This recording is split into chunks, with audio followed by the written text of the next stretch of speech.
તો એક મહત્વના સમાચાર મળી રહ્યા છે। નજર કરીએ મહત્વના સમાચાર પર। સુરત સિવિલમાં ચોરી થયેલું બાળક મળી આવ્યું છે। સિવિલમાંથી એક જ કલાકનું બાળક ચોરી થઈ ગયું હતું। ચોરાયેલું નવજાત બાળક મળી આવતા રાહત થઈ છે। તો એક મહિલા બાળક ચોરી કરીને ફરાર થઈ ગઈ હતી। તે મહિલા હવે ઝડપાઈ ગઈ છે અને બાળક મળી આવ્યું છે। પોલીસે ડિંડોલી વિસ્તારમાંથી મહિલાને ઝડપી પાડી। તાજું જન્મેલું બાળક ચોરાઈ ગયું હતું। નવી સિવિલ હોસ્પિટલની ગંભીર બેદરકારી સામે આવી હતી। જે બાળક હવે મળી ગયું છે। પોલીસે સરાહનીય કામગીરી હાથ સામે આવી છે।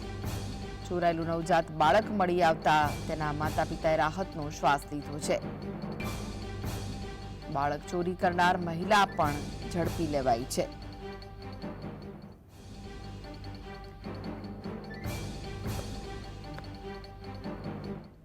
તો આ વિશે વધુ માહિતી માટે જોડાઈ ગયા છે સુરતથી સંવાદદાતા સાહિસ। ચોરી થયેલું બાળક મળી આવ્યું છે, શું અપડેટ મળી રહ્યા છે? બિલકુલ, તો ચોક્કસપણે ગત રોજ રાત્રે 10 થી 10:30 વાગ્યા દરમિયાન ગઢોદરા પોલીસને એક કોલ આવ્યો હતો કે સિવિલ હોસ્પિટલમાંથી એક બાળક ચોરી થયાનો કોલ મળતાની સાથે જ પોલીસની ટીમ અલગ અલગ ટીમો બનાવી કામે લાગી હતી અને સીસીટીવીના આધારે આખરે પોલીસ દ્વારા મહિલાને જે છે તે પકડી પાડવામાં આવી છે। ડિંડોલી વિસ્તારમાંથી રાધા નામની જે મહિલા આરોપી છે તેના ત્યાંથી પોલીસ દ્વારા બાળક અને સાથે મહિલાને પણ જે છે તે પકડી પાડવામાં આવી છે અને જે બાળક હતું તે જે છે તે સુપ્રત જે છે તે કરી દેવામાં આવ્યું છે। એટલું જ નહીં પરંતુ અત્યારે ઉચ્ચ અધિકારીની ટીમ જે છે તે સિવિલ હોસ્પિટલ ખાતે પહોંચી હતી અને તપાસ જે છે તે શરૂ કરી દેવામાં આવી હતી। જે મહિલા આરોપી છે જે બાળકને લઈ જવામાં આવી હતી તે મહિલા આરોપી દ્વારા અત્યારે કબૂલ કરવામાં આવ્યું છે કે વારંવાર તેમના પતિ દ્વારા ચોર છે કહેવામાં આવતું હતું અને તેના કારણે આ બાળકને ચોરીને અંજામ આપવામાં આવ્યો હોવાનું અત્યારે પ્રાથમિક માહિતી જે છે તે સામે આવી રહી છે। સમગ્ર ઘટનાને જોતા કટોદરા પોલીસની સરાહનીય કામગીરી જે છે તે અત્યારે સામે આવી રહી છે। એટલું જ નહીં પરંતુ કટોદરા પોલીસની બહુ જેટલા જવાનો ક્રાઇમ બ્રાન્ચની ટીમ પણ આ કામગીરીની અંદર જોડાઈ હતી। અલગ અલગ સીસીટીવી ચકાસવામાં આવ્યા હતા અને સીસીટીવીના આધારે આખરે મહિલા ચોર જે હતી જે મહિલા આરોપી છે તેના સુધી પહોંચવા માટે કટોદરા પોલીસને સફળતા મળી છે અને આખરે બાળક જે છે તે પરિવારને સોંપ્યું છે અને અત્યારે પરિવારની અંદર એક ખુશીનો માહોલ જોવા મળી રહ્યો છે।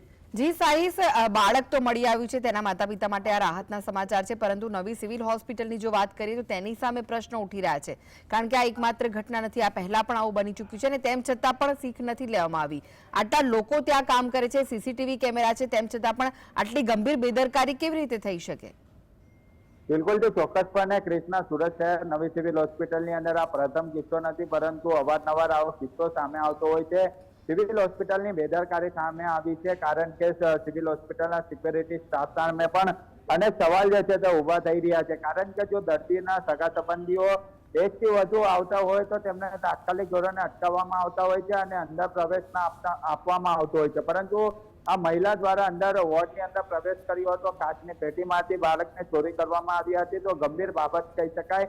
કારણ કે સિવિલ હોસ્પિટલના તંત્ર અવારનવાર આવી ઘટના બનતી હોય તો પણ જે ઘોર નિંદ્રામાં છે તે જાગતું નથી અને હજુ પણ સુધરવાનું નામ સિવિલનું તંત્ર લેતું નથી। એટલે કે સિક્યોરિટી ગાર્ડ હોય કે સુરત નવી સિવિલ હોસ્પિટલનું તંત્ર હોય તેમની બેદરકારી અવારનવાર સામે આવતી હોય છે અને આ બેદરકારીના કારણે પોલીસની કામગીરીમાં પણ વધારો થતો હોય છે।